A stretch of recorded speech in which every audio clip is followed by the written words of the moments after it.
Hi students, welcome to LMThing. നമ്മളിന്ന് 9ാം ക്ലാസ്സിലെ രണ്ടാമത്തെ യൂണിറ്റായ ന്യൂ നമ്പേഴ്സ്, പുതിയ സംഖ്യകൾ, ഈ പാഠഭാഗത്തിലെ പേജ് 29 എക്സസൈസ് ക്വസ്റ്റ്യൻസ് ആയ 2, 3, 4 ചെയ്യുന്നതാണ്. അപ്പോൾ ആദ്യം രണ്ടാമത്തെ ചോദ്യം വായിക്കാം. The picture below shows an equilateral triangle cut into two triangles along a line through the middle. What is the perimeter of one of these? How much is it less than the perimeter of the whole triangle? ചോദ്യം മനസ്സിലായല്ലോ. നമുക്കിത് ചെയ്യാൻ നോക്കാം. എന്താണ് ഒരു equilateral ട്രയാങ്കിളിലെ സമഭുജ ത്രികോണത്തെ ഒരു ലൈനിലൂടെ രണ്ടായിട്ട് കട്ട് ചെയ്ത് മാറ്റിയിരിക്കുന്നത്. അതിൽ ഒരു ഭാഗത്തിൻ്റെ പെരിമീറ്റർ, പിന്നെ മൊത്തത്തിലുള്ള ട്രയാങ്കിളിൻ്റെ പെരിമീറ്റർ, അതിൻ്റെ ഡിഫറൻസുമാണ് ചോദിച്ചിരിക്കുന്നത്. ഓക്കെ, ഒരു പാർട്ടിൻ്റെ പെരിമീറ്റർ ആണ് ചോദിച്ചിരിക്കുന്നത്. അപ്പോൾ ഇത് മൊത്തത്തിൽ 2 ആകുമ്പം ഇത് ബൈസെക്റ്റ് ചെയ്യില്ലേ, അപ്പോൾ ഇത് 1 മീറ്റർ.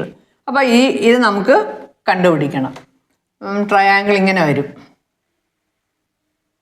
2 metre 1 metre. ഇത് ഓൾട്ടിറ്റ്യൂഡ് കണ്ടുപിടിക്കണം. എന്നിട്ട് വേണം നമുക്ക് ഇതിൻ്റെ പെരിമീറ്റർ, ചുറ്റളവ് കണ്ടുപിടിക്കാൻ. Altitude equals square root of hypotenuse square minus base square equals root of 4 minus 1 equals root of 3. ഇത് നമുക്ക് എത്ര കിട്ടി? √3 എന്ന് കിട്ടി. ഇനി ഇതിൻ്റെ പെരിമീറ്റർ കണ്ടുപിടിച്ചൂടെ? Perimeter equals 1 + 2 + √3. 1 + 2 is 3. 3 + √3. √3യുടെ വാല്യൂ നമുക്കറിയാം, 1.732 ഈക്വൽസ് 3 + 1.732. ഇപ്പം ആഡ് ചെയ്യുമ്പോൾ എത്ര കിട്ടും? അറിയാമല്ലോ ആഡ് ചെയ്യാൻ. 3.00 1.732 ആഡ് ചെയ്യുമ്പം 2 0 + 3 3 7 3 + 1 4. അപ്പോൾ 4.732 എന്ന് കിട്ടും. ഇത്രയും മീറ്ററാണ് ചെറിയൊരു ട്രയാങ്കിളിൻ്റെ പെരിമീറ്റർ എന്ന് പറയുന്നത്. ഇനി നമുക്ക് രണ്ടാമത്തെ പാർട്ട്, അതായത് മൊത്തം ഇക്വലാറ്ററൽ ട്രയാങ്കിളിൻ്റെ പെരിമീറ്ററും ഈ ട്രയാങ്കിളിൻ്റെ, ഈ ചെറിയ ട്രയാങ്കിളിലെ പെരിമീറ്ററും തമ്മിലുള്ള വ്യത്യാസം നമുക്ക് ആദ്യം മൊത്തത്തിലുള്ളത് കണ്ടുപിടിക്കാം. Perimeter of whole triangle.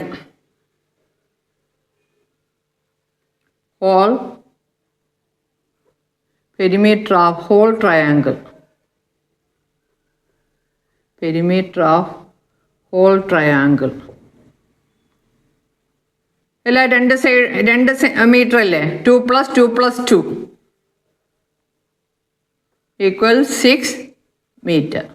അപ്പോൾ ഇതിൻ്റെ നമ്മൾ നേരത്തെ കണ്ടുവച്ച 4.732. അപ്പോൾ ഡിഫറൻസ് ഹോൾ ട്രയാങ്കിൾ ഇതും തമ്മിലുള്ള, ഇതിൻ്റെയും പെരിമീറ്റർ തമ്മിലുള്ള വ്യത്യാസമാണ് ചോദിച്ചിരിക്കുന്നത്. Difference in perimeters of whole triangle to the smaller triangle. Smaller triangle എന്ന് പറഞ്ഞാൽ ഈ ട്രയാങ്കിളും ഈ ട്രയാങ്കിളിൻ്റെ പെരിമീറ്റർ തമ്മിലുള്ള വ്യത്യാസം ഈക്വൽ 6 - 4.732. എങ്ങനെയാണ് സബ്ട്രാക്ട് ചെയ്യുക? 6 എന്ന് പറയുമ്പം 6.00 ഇട്ട് നമുക്ക് ചെയ്യാം. നിങ്ങൾ വായിക്കുകയാണ് 6.000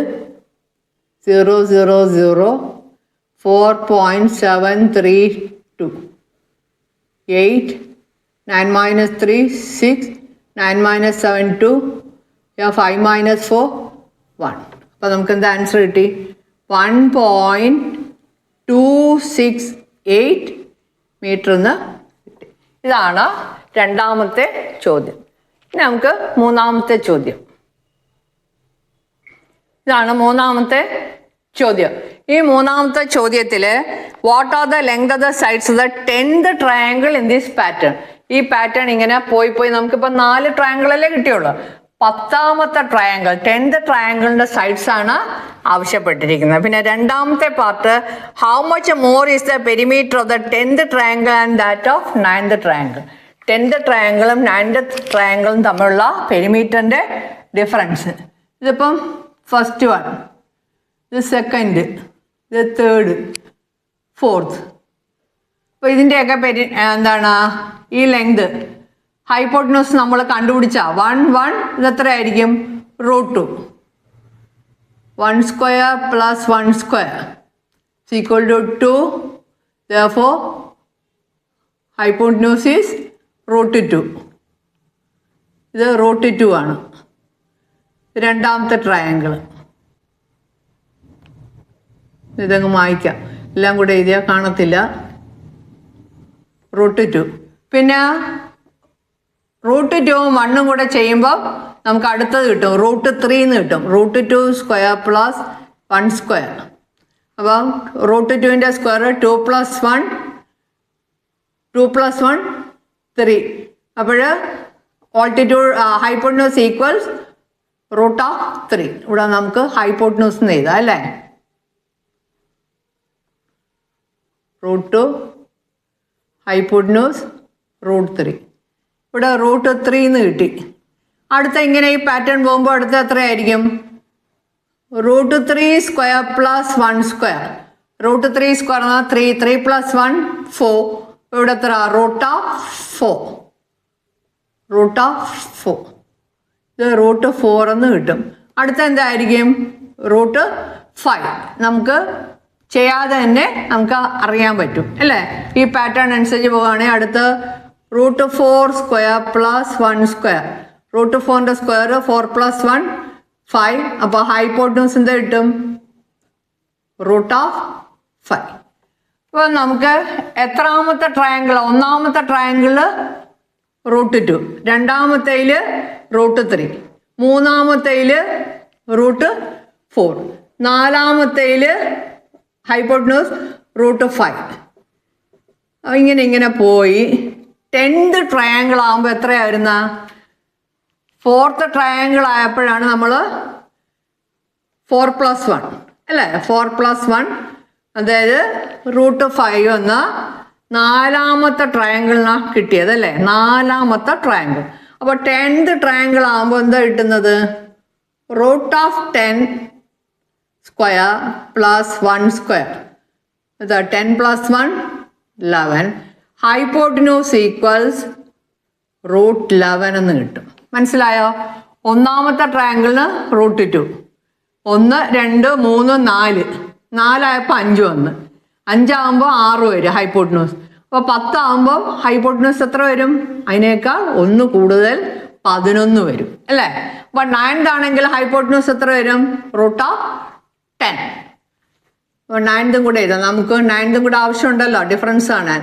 ഇങ്ങനെ പോയി 9th ട്രയാങ്കിൾ ആകുമ്പോൾ √9 square plus 1 square, that is √9 square means 9 9 + 1 10.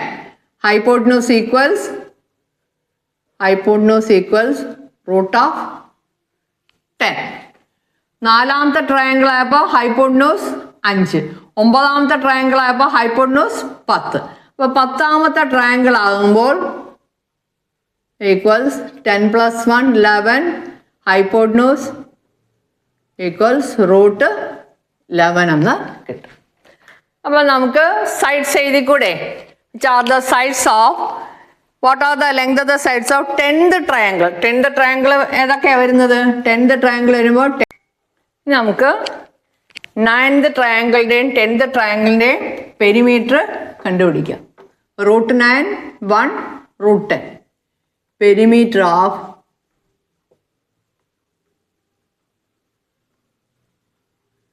9th triangle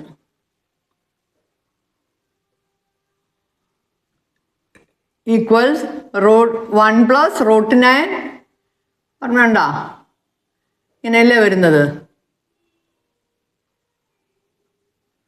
ഇതാണ് 1 √9 √10.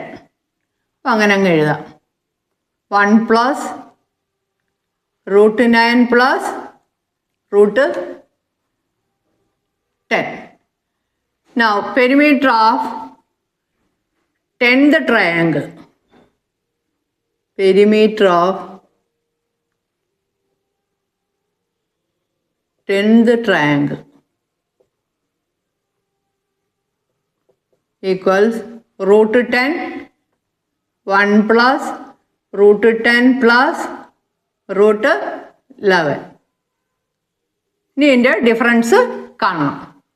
1 പ്ലസ് 1 റൂട്ട് 10 സ്ക്വയർ നോക്കണ്ട, സ്ക്വയർ ഒഴിച്ചുള്ളതാണ് സൈഡ്സിൻ്റെ length. Root 9 1 root 10 root 10 1 root 11. ഇത് ഹൈപ്പോട്ടനൂസ് സ്ക്വയർ റൂട്ട് എടുത്ത് ചെയ്തിട്ടിരിക്കുകയാണ്. ഈക്വൽസ് എഴുതിയല്ല രണ്ടിൻ്റെയും. ഇനി ഇതിൻ്റെ difference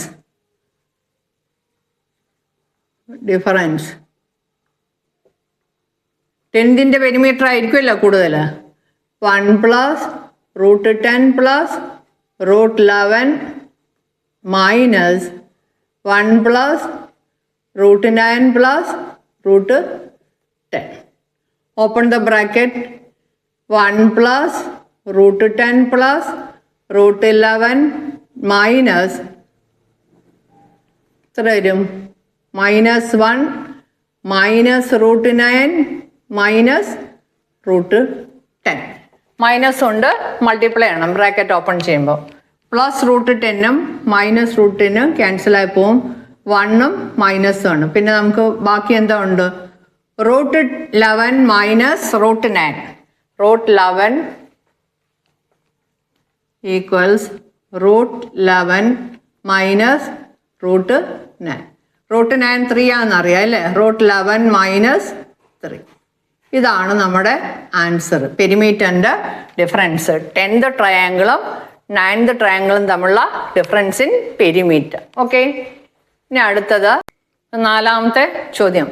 what is the hypotenuse of a right triangle with perpendicular sides root 2 and root 3? ഒരു റൈറ്റ് ആംഗിൾഡ് ട്രയാങ്കിൾ ഉണ്ട്, അതിൻ്റെ പെർപെൻഡിക്കുലർ സൈഡ്സ് എന്ന് പറഞ്ഞാൽ ഇത് രണ്ടുമാണ് പെർപെൻഡിക്കുലർ സൈഡ്സ്. റൂട്ട് 2ഉം റൂട്ട് 3. ഏത് വേണമെങ്കിലും റൂട്ട് 2 എടുക്കാം. ഇത് വേണമെങ്കിൽ റൂട്ട് 2 എടുക്കാം, അല്ലെങ്കിൽ ഇത് വേണമെങ്കിൽ റൂട്ട് 2 എടുക്കാം. ഇത് ഞാനിപ്പോൾ റൂട്ട് 2 എടുക്കുന്നു. അപ്പോൾ ഇത് root 3. How much more is the sum of the perpendicular sides than hypotenuse? ഇതിൻ്റെ രണ്ടിൻ്റെ സം, ഈ പെർപെൻഡിക്കുലർ സൈഡ്സിൻ്റെ സം ഹൈപ്പോട്ടിന്യൂസിനേക്കാൾ എത്ര കൂടുതലാണ്? അതായത് ബേസിൻ്റെയും മോൾട്ടിറ്റ്യൂഡിൻ്റെയും എന്താണ് സം ഹൈപ്പോട്ടിന്യൂസിനേക്കാൾ എത്ര, കർണത്തേക്കാൾ എത്ര കൂടുതലാണ്? അപ്പോൾ നമുക്ക് ആദ്യം ഈ ഹൈപ്പോട്ടിന്യൂസ് കണ്ടുപിടിക്കാം. അപ്പോൾ ഞാനൊരു ഫോർമുല പഠിപ്പിച്ചു തന്നെങ്കിൽ അത് ഉപയോഗിച്ചിട്ടില്ല. Hypotenuse square is equal to base square plus altitude square. H square is equal to B square plus A square. ഇങ്ങനെ എടുക്കാം. H square is equal to base root 2 square plus root 3 square. Root 2ൻ്റെ square എത്ര? 2. Root 2ൻ്റെ root is 2. Root 3യുടെ square എന്താ? 3. 2 + 3 5. Hypotenuse square ആണ് 5. അപ്പോൾ hypotenuse H is equal to root of 5. ഇത് റൂട്ട് 5 എന്ന് കിട്ടി. അപ്പോൾ ഹൈപ്പോട്ടനൂസ് കിട്ടി. ഇനി രണ്ടാമത്തെ പാർട്ട്, ഇതിൻ്റെ രണ്ടിൻ്റെയും sum of the perpendicular sides. Sum of the perpendicular sides equals root 2 plus root 3. നമുക്ക് അതിൻ്റെ രണ്ടിനെ വാല്യൂ അറിയാവുന്നതുകൊണ്ട് വാല്യൂ കൊടുക്കാം. അപ്പോൾ റൂട്ട് 2ൻ്റെ വാല്യൂ 1.414 പ്ലസ് 1.732. 1.414 പ്ലസ് 1.732. അപ്പോൾ നമുക്ക് ഇവിടെ ആഡ് ചെയ്ത് നോക്കാം. 1.732. 4 + 2 6, 3 + 1 4, 11 1 point decimal, then carry over 3. 3.146 എന്ന് കിട്ടും. അപ്പോൾ ഇത് സെൻറ്റിമീറ്റർ ആണ്. അപ്പോൾ ഡിഫറൻസ്